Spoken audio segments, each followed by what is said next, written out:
Hare Krishna, everyone. Welcome to today's Srimad Bhagavatam class. Before we start today's Srimad Bhagavatam class, let's do a simple Mangalachara. Om Namo Bhagavate Vasudevaya. Om Namo Bhagavate Vasudevaya. Om Namo Bhagavate Vasudevaya. Narayanam Namaskrityam Naram Chaim Narottamam Deving Saraswatim Vyasam Tato Jayamati Rayat.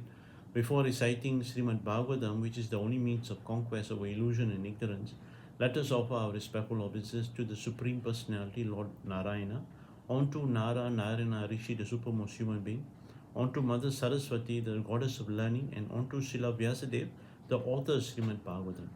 Nashtaparesha Vdareshu Nityam Bhagavata Sevaya Bhagavate Uttama Sloke Bhaktir Bhavade Naisighi.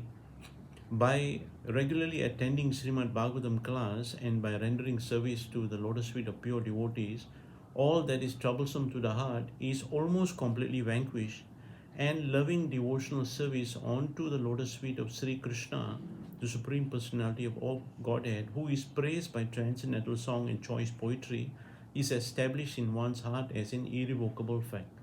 Om Jnana Timirandasya Jnana Salakaya Chaksuramritanyana Tasmai Sri Guruve Namaha. I was born in the darkness of ignorance, and my spiritual master illuminated my heart with the torch of transcendental knowledge. I offer my respectful obeisances unto him. Nama Om Vishumdai Krishna Parestai Putre Srimate Jayapataka Swami Tinamne Nama Acharpidani Tai Kripapidani Korakadzadam Dai Nirigram Tani Jai Sri Krishna Chaitanya Prabhu Nityananda Sri Advaita Gadadhar Srivasadi Gaur Bhaktavranda. Hare Krishna Krishna Krishna Hare Hare, Hare Rama Rama Rama Hare Hare. Welcome everybody to today's Srimad Bhagavatam class. Today we are reading from Srimad Bhagavatam, Canto 11, Chapter 3, chapter entitled Liberation from the Illusory Energy. This is the continuation of a conversation between Maharaj Nimi and the Nava Yogendras. Nava Yogendras, they are highly elevated Vaishnava devotees, 9 brothers. Nava means 9 brothers, and Maharaj Nimi decided to take advantage of the association by asking very, very important questions. The first question that Maharaj Nimi asked was, what is the greatest good one can do in one's life? The answer to that, the Nava Yogendras answered was, he said, one must perform loving devotional service onto the lotus feet of Sri Krishna. That is the exclusive right of a living entity in the human form of life. So the secret to advancing in bhakti yoga or loving devotional service onto the lotus feet of Sri Krishna is by surrendering to the lotus feet of the pure devotee of Krishna. So the second question comes, what is the how do we recognize a pure devotee? So there are many characteristics, but one of the characteristics is the pure devotee is Brahman Nishtam. He is established in Brahman. He is not interested in anything that is temporary and material. He is only interested in that which is eternal. That is the relationship between the spirit soul and the supreme spirit soul.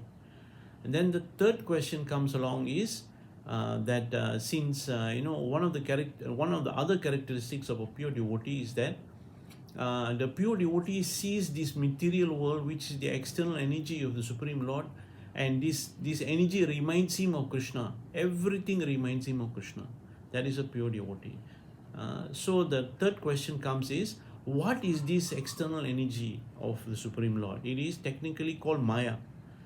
This Maya energy is illusory. So the answer to this question is that this illusory energy is actually one of the multi-potencies of Krishna.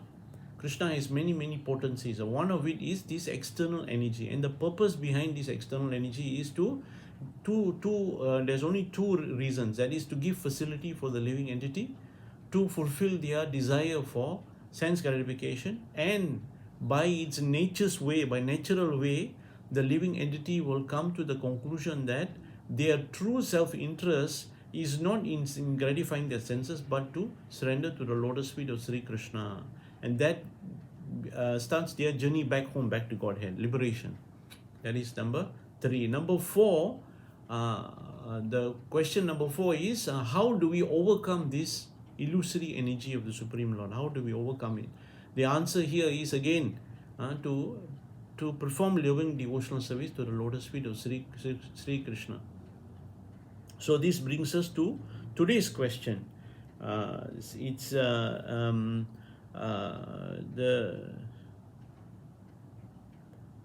answer to the previous question is simply by performing loving devotional service to Sri Krishna, one can very easily cross over the ocean of material illusion. That was the answer. So today's question Maharaj Nimi asked was, this is text 34, please explain to me the transcendental situation of the Supreme Lord Narayana, who is himself the absolute truth, the super soul of everyone.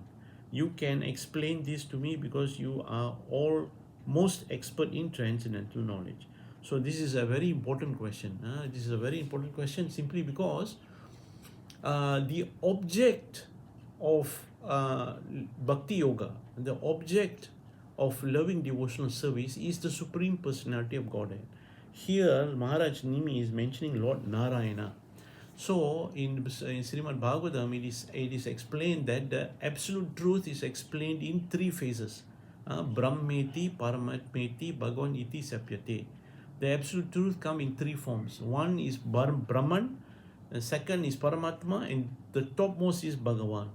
So the Brahman realization is the realization that this material manifestation, this whole world that we see around us, is created from the energy of the Supreme Lord, and that energy sometimes is described as Brahman. It is the impersonal side of the Supreme Lord's potency. There is no face to it, there is no personality, there is just energy. Okay, this whole world is created from the energy of the Supreme Lord. Higher than this, realization higher than this is that one realizes that this material world, yes, is created by the energy of the Supreme Lord, but then again there is another manifestation, that is the living entity. The living entity. So what is the potency of the Supreme Lord that allows living entity to operate within this material world? And the answer to that is Paramatma, the super soul. The super soul is within every living entity, in fact in every atom. Okay, it is explained in Srimad Bhagavatam that this Paramatma feature is in every living entity's heart, and he is sitting in the living entity's heart as a witness to his activities. So this is the localized expansion of the Supreme Lord, the Paramatma feature. Then the most highest realization is to realize that there is a Supreme Personality of Godhead, Bhagavan. Bhagavan literally means the one who possesses all opulences in full. So this can only be a person. It cannot be impersonal. It is not like Brahman. This can only be a person. If you talk about opulence, the possessor of opulence is a person. It cannot be anyone else. So here, Maharaj Nimi is asking, what is the situation, transcendental situation? It's a very specific question. This is very important. Why? Because in Srimad Bhagavatam, every aspect of the Supreme Personality of Godhead is discussed. It must be illuminated.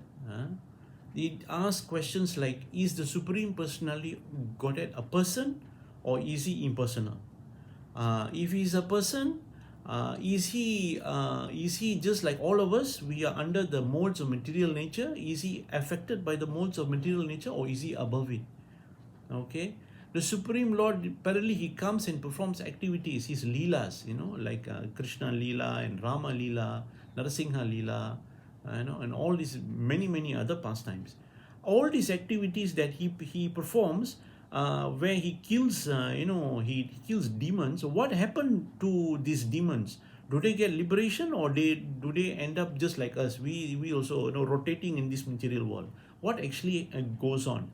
Do they get liberation? What about those who he come and bless, those devotees? So these are all very important questions, and this is what actually Maharaj Nimi wants to illuminate. He wants to answer, and the answer here given by Sri Pipalayana. Sri Pipalayana is the one of the 9 brothers of the Nava Yogendras, Very interesting how he answers the question. He answers the question as if you are doing a PhD thesis. First answer he gave, he establishes the position of the Supreme Lord. Very, very nice. The second answer he gives is the argument against this, the antithesis. This is how you do a PhD thesis. You make a case and then you give an argument against the case, and then you answer the argument against the case, and then you come to a what they call a conclusion, then you come to an elaboration, then you come to you come to a synopsis, you come to elaboration, then you come to a conclusion. This is actually exactly how it's explained here. There's only 6 verses. So let's see what Sri Pipalayana says. Okay, this is text 35. The Supreme Personality of Godhead is the cause of creation, maintenance, and destruction of this universe. Yet he has no prior cause. He pervades the various states of wakefulness, dreaming, and unconscious sleep, deep sleep, and also exists beyond them. By entering the body of every living being as the supersoul, he enlivens the body, the senses, life air, and mental activities, and thus all the subtle and gross organs of the body begins their functions. My dear King, know that personality of Godhead to be the supreme. So this is the thesis, the conclusion, actually, the starting of the argument, sort of like. Okay, let me elaborate. He says here, the Supreme Personality of Godhead is the cause and the creation, maintenance, and destruction of this universe. Yet he has no prior cause. This is actually a very, very elaborately discussed point in Srimad Bhagavatam, especially in Canto 1 and Canto 2, and also Canto 5. Okay, so I won't discuss all what is discussed there. It's actually very, very deep, very highly philosophical. Here, the Sri Pipalayana is establishing the position of the Supreme Personality of Godhead. He is known as the Supreme Personality of Godhead for a reason. Why? Because he is actually the cause of all causes. He is the cause of creation, he is the cause of maintenance, and he is the cause of destruction, but yet he has no cause. So this one needs a bit of elaboration. It is in Srimad Bhagavatam, there is analogies used to explain this hetu and ahetu. Hetu means cause, ahetu means no cause. So the analogy used is the analogy of gold and jewelry. Okay, the cause of jewelry, necklace, earring, nose ring, rings, and chains, and all that, gold ornaments, is actually the gold. Okay, the gold from the gold mine. Okay, so this gold must exist first before there can be gold jewelry. Similarly, there must be existing first pot, clay, not pot, sorry. There must exist clay first. Then only you can have clay pot, clay saucer, clay dishes, clay this, clay that. Similarly, they give another analogy, the analogy of cotton.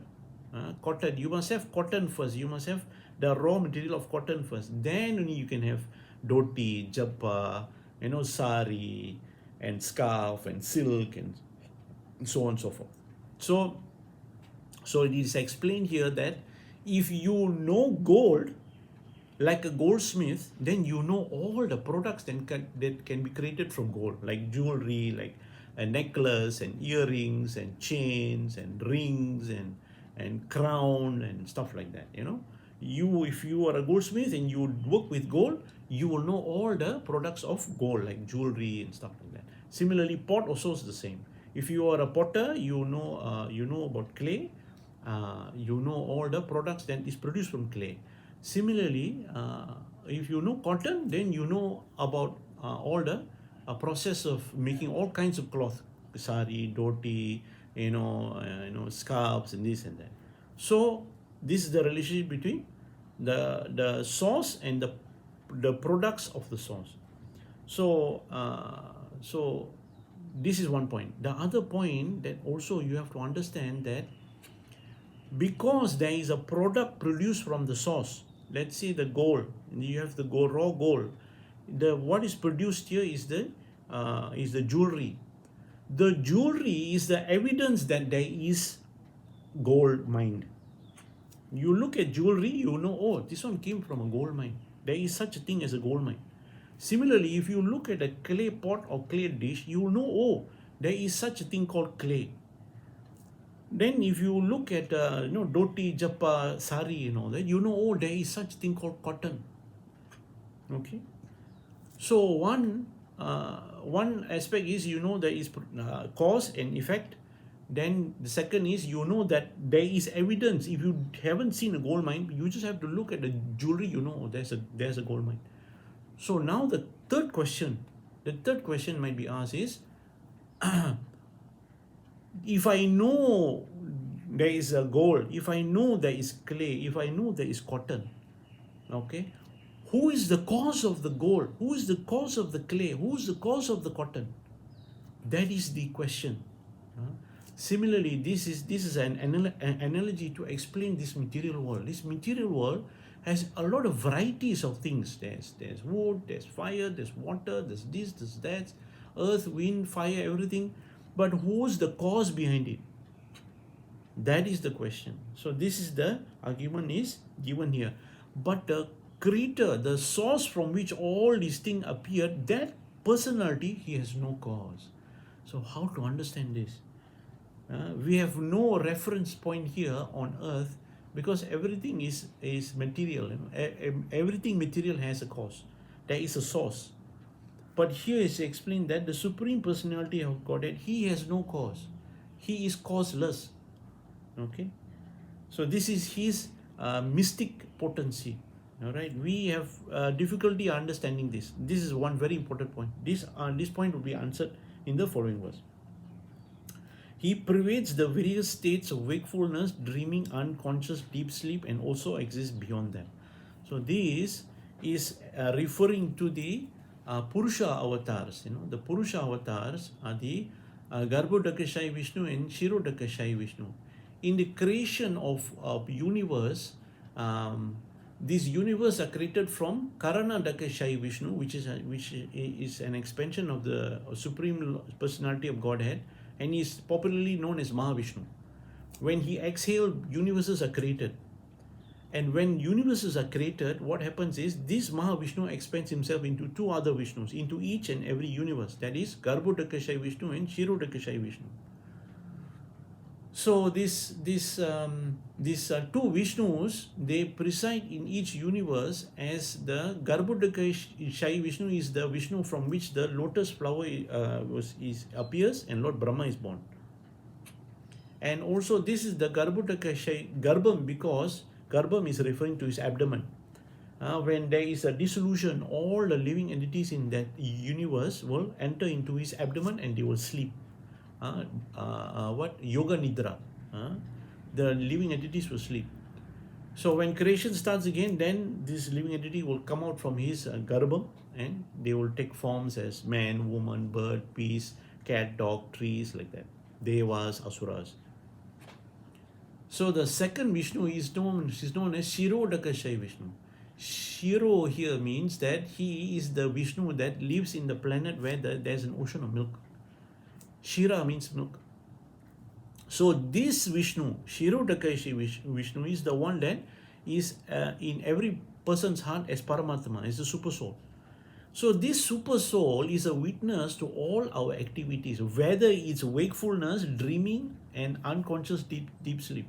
He is a witness to all our activities. In fact, Srimad Bhagavatam, it is explained here that in the perspective of the eternal spirit soul, we are all spirit souls. We are not this body. We have got nothing to do with this material world actually. We are eternal spirit soul. From the perspective of the spirit soul, the spirit soul that is embodied in this material body, this woodle, when he is wakefulness, when he is awake, like now I'm awake, or when he's dreaming, when he's sleeping and he's dreaming in his mind, and he's unconscious deep sleep. When there's deep sleep, when there's no dream, the active senses are all not working, everybody is just sleeping only.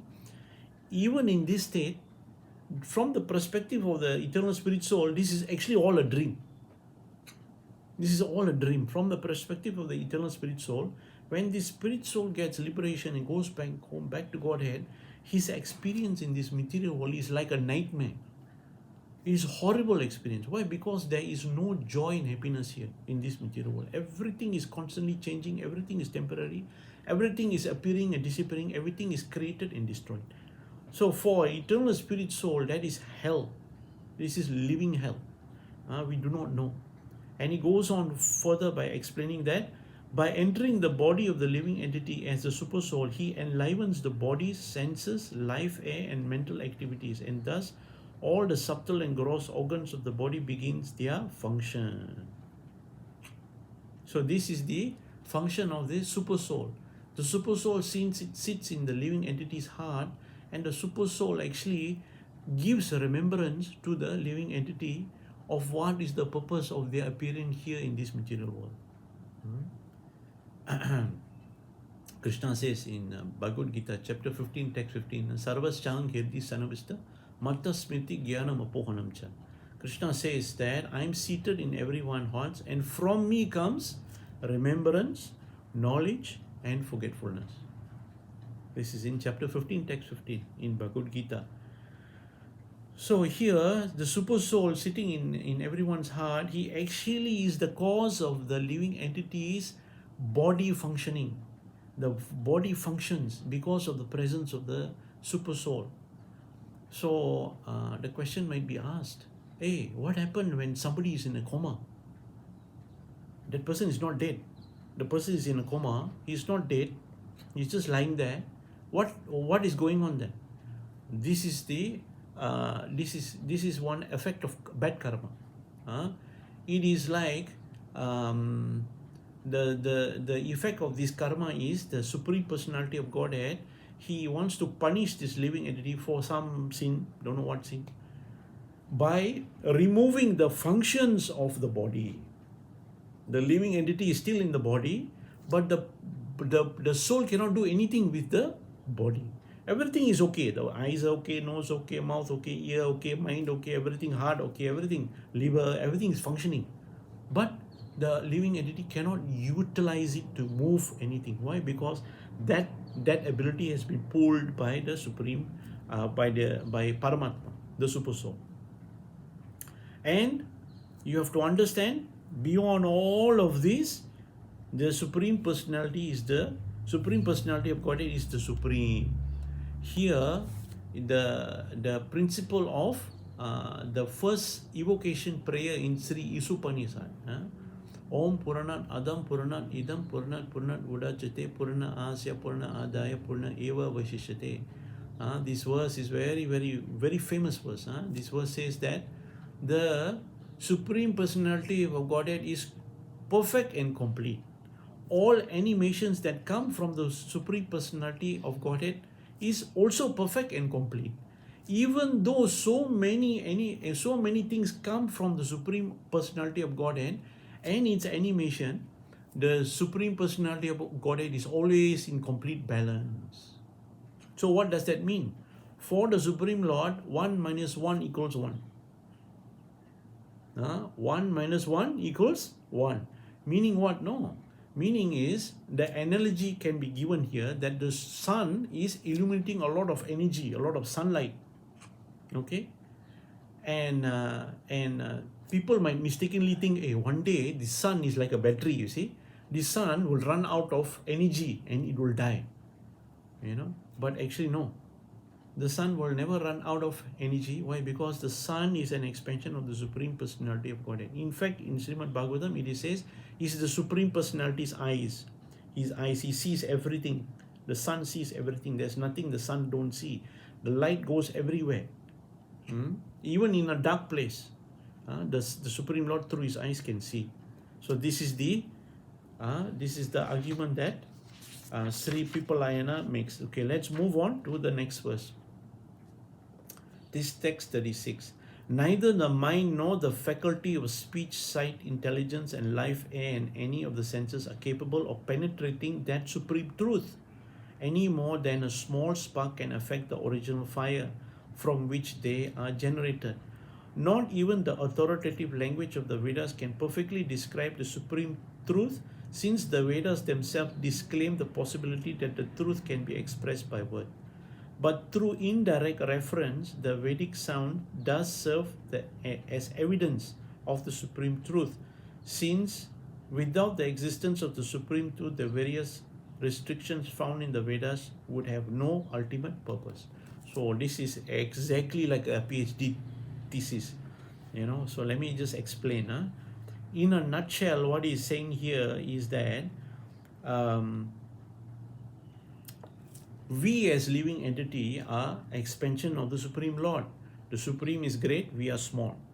So he's saying here that it is impossible for the limited living entity to fully understand the Supreme Personality of Godhead.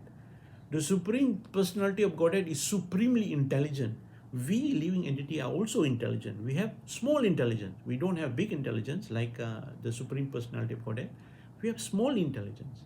So with this small intelligence, it is impossible for us to understand the Supreme Personality of Godhead. This is the antithesis.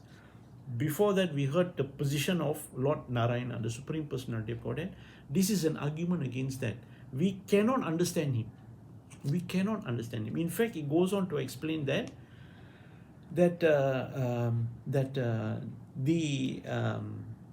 but through indirect reference, Vedic sound does serve an evidence. This Vedic literature is only simply an evidence of the supreme truth. Without the existence of the supreme truth, the restrictions found in the Vedas have no ultimate purpose. Yes, he's making the point here that the purpose of Vedas is to know who the Supreme Personality of Godhead is. Chapter 15, text 15 again. Vedas cha sarvam aham eva vedya vedantikrit vedavid eva cha. Krishna says, from all the Vedas I am to be known. Indeed, I am the compiler of the Vedas and the knower of the Vedas. This is exactly what it says here. Okay, so let's just go on to the next verse. Let's go on to the next verse. The next verse is actually the answer to this antithesis. Okay, let's hear what it says here. Originally one, the absolute truth Brahman come to be known as threefold, manifesting itself as the three mode of material nature: goodness, passion, and ignorance. Brahman further expands its potencies, and thus the power to act, the power of consciousness, becomes manifest, along with the false ego which covers the identity of the conditioned living entity. Thus, by the expansion of the multi-potencies of the Absolute, the demigods, as the embodiment of knowledge, become manifest, along with their material senses, their object, and the result of material activities, namely happiness and distress. In this way, the manifestation of the material world takes place as the subtle cause and as the material effect, visible as the appearance of gross material objects. Brahman, which is the source of all subtle and gross manifestation, is simultaneously transcendental to them, being absolute. So here is detailed description is given of the process of creation by the external energy of the Supreme Personality of Godhead, known as Maya. Great detail here. I won't go into the detail. You can read, Canto 1. If you have Canto 1, it's all there. It's explained there in detail. The point here is made here, that is the last line. No, Brahman, which is the source of all subtle and gross manifestation, is simultaneously transcendental to them, being absolute. The Supreme Personality of Godhead has created this world, and through Him only, actually. It is through His causeless mercy that we can experience what is life. Oh, I'm a man, I'm a woman, I'm a this, I'm a that, I'm an Indian, I'm a Malay, I'm American, I'm this. Everything is caused by Him, actually. Only by His mercy only, actually, all of this can happen. And this verse also establishes the principle of Achinta Beda Beda Tattva.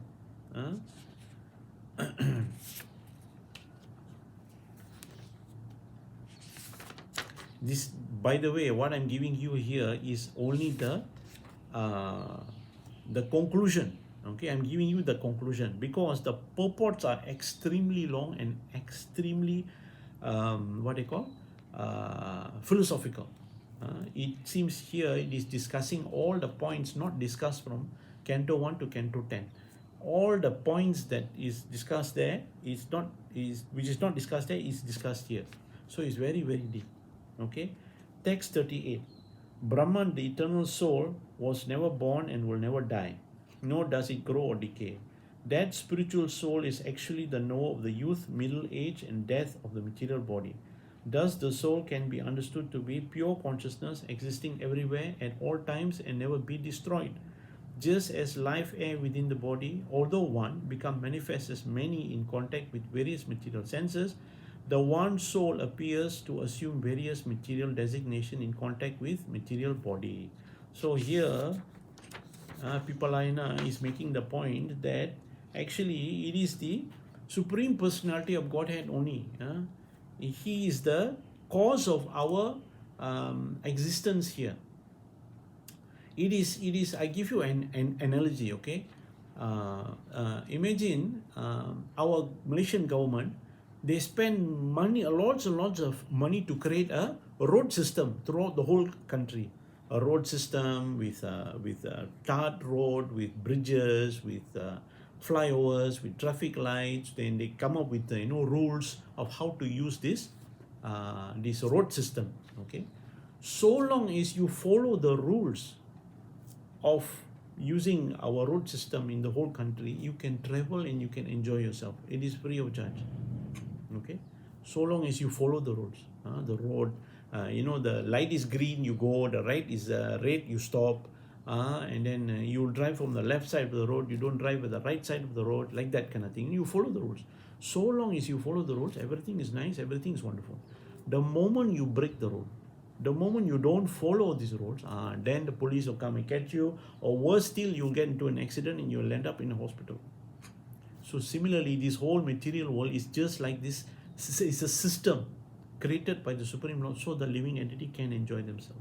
So here it is explained that so long as the living entity lives his life according to the user manual of this material world, and the user manual, by the way, is Bhagavad Gita.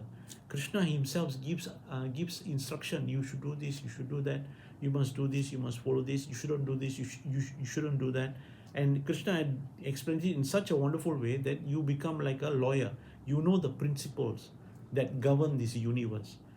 So similarly here, it is explained, Pipalayana is explaining that it is only because of the Supreme Personality of Godhead that we, the living entity, due to our unholy desires, we get various kinds of body according to our activities. We are pious means we follow the scriptures means next life we get good birth. We get born into a nice family, we born to a spiritual family, and we get good facility, we get good intelligence, we can progress in our spiritual life. But if you go against the instruction of Krishna, you go technically called sinful activities. I just found out that the interpretation of the word sin in English, it really literally means that missing the mark. That's what it means. So when you read Shastra and Krishna says, for those who are sinful, I'll send them to hell and all that, no? Some people might read this and say, hey, chill, man, cool, man, why you want to overreact? No, it's not that Krishna is overreacting. It is the fact. It is a fact that if you don't perform your activities and you miss the mark, you miss the goal of life, you'll end up somewhere where you don't want to be, which is called hell. Okay? As in contact and the soul appears. Okay, let's move on. This is text 39. The spirit soul is born in many different species of life within the material world. Some species are born from egg, others from embryos, others from seeds of plants and trees, and others from perspiration. But in all species of life, the prana, the vital air, remain unchanged and follows the spirit soul from one body to another. Similarly, the spirit soul is eternally the same despite its material condition of life. We have practical experience of this. When we are absorbed in deep sleep without dreaming, the material senses become inactive and even the mind and false ego are merged into dormant condition. But although the senses, mind and the false ego are inactive, one remembers upon waking that he, the soul, was perfectly sleeping. Here is establishing the fact that all these facilities are given to us. For us to come to the conclusion, come to the ultimate conclusion that actually we are not this body. I am separate from this body.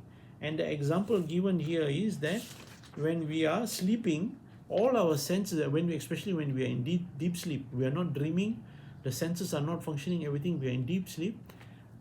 When we wake up in the morning, we will realize that, oh, I just had a good sleep.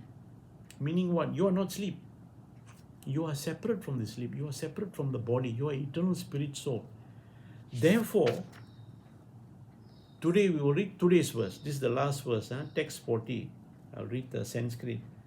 Yarhi abja nabha cha charanai sanayor bhaktya chetu malini vidhamit guna karmajani tasmin visudha upalabhyata atmatattvam sakshat yata mala drusho savatir prakasha. Translation: when one seriously engages in devotional service of the personality of Godhead, fixing the Lord's lotus feet within one's heart as the only goal of life, one can destroy the innumerable impure desires lodged within the heart as a result of one's previous fruitive work within the three modes of material nature. When the heart is thus purified, one can directly perceive both the Supreme Lord and one's self as transcendental entities. Thus, one becomes perfect in spiritual understanding through direct experience, just as one can directly experience the sunshine through normal, healthy vision. So here, the conclusion here is that simply by performing loving devotional service, this loving devotional service in Srimad Bhagavatam, Canto 1, Chapter 2, Text 7, Sukadev Goswami says, Sa vai pumsam paro dharma yator bhaktir adok sajay ahaituki apartihata yayatma suprasidati. Okay? The supreme occupation of a living entity, sa vai pumsam paro dharma, the duty of a living entity is yator bhaktir adok sajay, to perform loving devotional service for the satisfaction of adok saja. Adok saja is the name of Krishna that is referring to his character of being beyond the jurisdiction of this material world, the three mode of material nature. He's beyond it. Okay? And we are also actually beyond it. But because we are in this material world, because we want to enjoy our senses, we are put into this situation which is very awkward. So these three mode of material natures are the strings that tie our material body. Okay? Sa vai pupsam paro dharma, but yator bhaktir adok saja. We must perform loving devotional service for the satisfaction of adok saja. Such loving devotional must be ahaituki aparatihata. It must be unmotivated and uninterrupted. This loving devotional service must be unmotivated. Unmotivated here means you are not doing it for any fruitive results. You're not doing it for any personal benefit. You're not doing it for any selfish reasons. You must be selfless, unmotivated, and it must be uninterrupted. Uninterrupted here means that it must be sincere. You are not doing it when you want something. You do it because simply you want to please the Supreme Lord. That is pure devotional service. Uttama bhakti. And when such devotional service is performed unmotivated and uninterrupted, then it will fully satisfy all your desires. All your desires will be fully satisfied. That is the only way. I was thinking to myself, this is a very, very important point here, very important tattva. And the closest I can come to for giving an example in this material world is actually our relationship with other people. Our relationship with our mother, our father, our brothers, sisters, our husbands, our wives. If you notice that whenever you render service to your beloved, okay, whoever it may be, when it is performed simply with the intention to please them without expecting any expectation, any result, any reward, what happens is you are laying the foundation for the relationship to grow into something very, very sweet, very, very powerful, and very, very satisfying, actually. Uh, So similarly, this bhakti yoga is actually meant to re-establish our loving relationship with the Supreme Personality of Godhead. So in conclusion, I'll give you another example, another analogy for you to carry with you, for you to think. This whole material world is like a stage, and we are the actors. So according to the costume we get, just like an actor, according to the costume he get, he will act accordingly. For example, let's say an actor, a man, he's required to act as a woman's role. So he'll get a costume of a woman. He'll get a wig, long hair. He'll wear a dress. He'll wear jewelry. He'll wear earring. He'll wear lipstick. He have makeup. He will wear high heel shoes. And in a play, he will behave like a woman. So similarly, in this material world, we are all having our costume. This is our costume. Our costume is according to our desire. We get our costume according to our desire. So according to our desire, we are behaving like a man, like a woman, like an Indian, like a Malay, like a Chinese, like a this, like a that. So Krishna is saying that these roles that you're playing in this material world is like a dress rehearsal. Dress rehearsal for what?